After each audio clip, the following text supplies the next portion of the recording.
Hey, it's your host, Anita Hamilton, with Interview with the Specialist. Today we speak with Iraine Williams, a single parent who's going to give a little bit of insight on what it means to be a single parent to her. She's going to give a little bit outlook on her history and also being raised also by a single parent. Thank you guys so much for tuning in. Make sure you like and subscribe and share.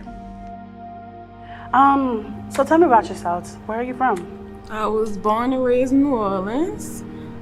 Came to Houston when I was about 14, right after Katrina. Didn't expect to be here, but Yeah. So how was that experience for you, like transitioning from your complete way of life and your hometown and your friends and your neighborhood and then coming all the way down to Houston, Texas? if I said the transition was easy, I'd be lying. The transition was very hard. Getting used to a new custom of life, coming from like a big city, small city to a huge city, Yeah. where everything's like a loop. But Right. that was like one of my missions when I moved down here, to find our family and make sure that we could all stay in touch after that. It's starting to get better now. Yeah. So you consider New Orleans still home for you?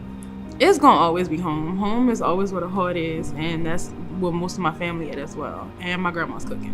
What was your mom like? Was she a single parent? My mom, one thing I commend her on, when it came down to her hurt, she didn't share that with us.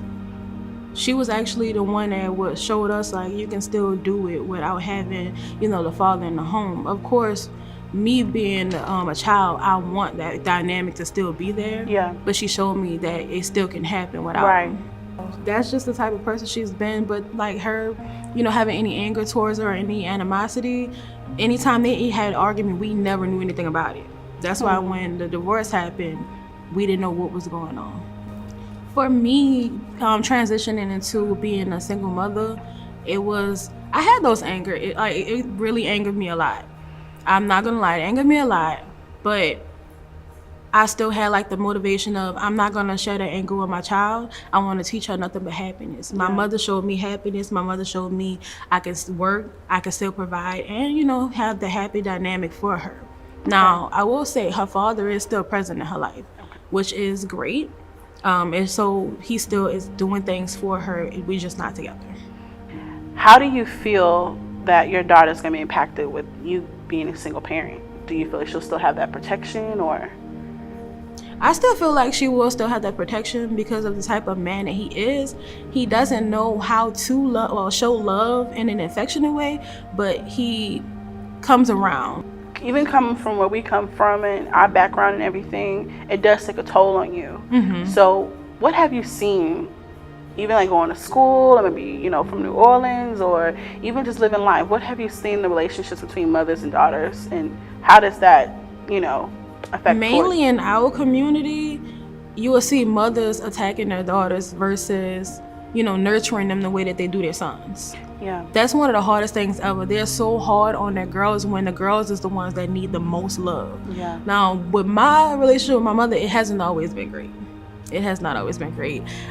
She was very hard on me and my sister. Yeah. We had to do a lot, as far as, when it came down to school, we had to have good grades. We had to make sure we cleaned up in the house, and the boys felt like they had like the king treatment. Yep. And like at first that's how it was, but with her, she started to learn that we need love too. We need to have affection. We need to show nurturing, that we deserve to be nurtured and pampered. And she did start to learn that after a while.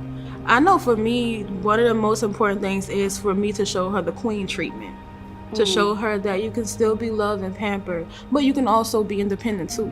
Yeah. I want to show her a different way of life, but I also want to give her that love and nurture that I didn't have. That's one of my biggest motivations. Okay.